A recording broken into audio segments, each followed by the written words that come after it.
अच्छा दिनाजपुर चली है मीके संटली एंटरटेनमेंट प्रेजेंट मीके Santali entertainment present presenting by मीके संटली एंटरटेनमेंट गाती गाती ना कुड़ी गाती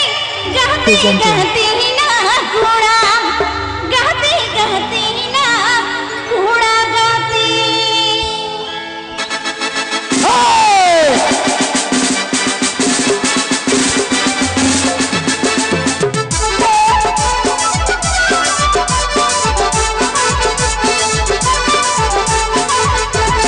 गाती गाती ना कुड़ी गाती गाती गाती ना घोड़ा गाती गाती ना घोड़ा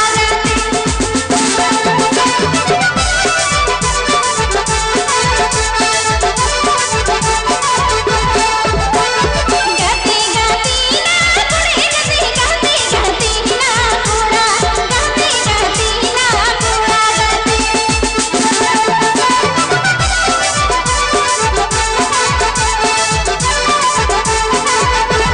कोड़ी गाती दुल्हा रोड से हिलता से में पारो घोड़ा गाती दुल्हा देवी घोड़ा गाती दुल्हा देवी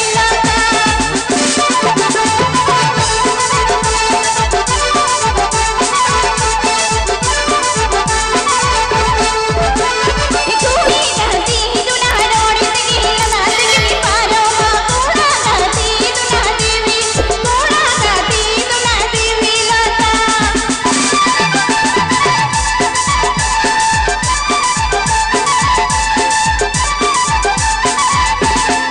गाती गाती ना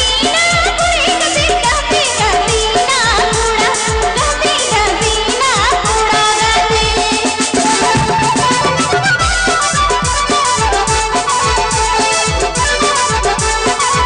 कोड़ी गाती दुल्हा रोड से हिलता से में पारो घोड़ा गाती दुल्हा देवी घोड़ा गाती दुल्हा देवी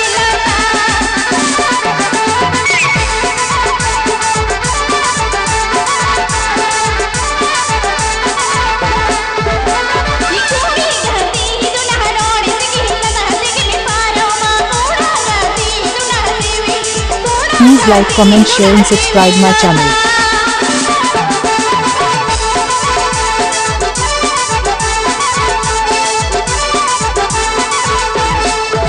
Please subscribe my YouTube channel.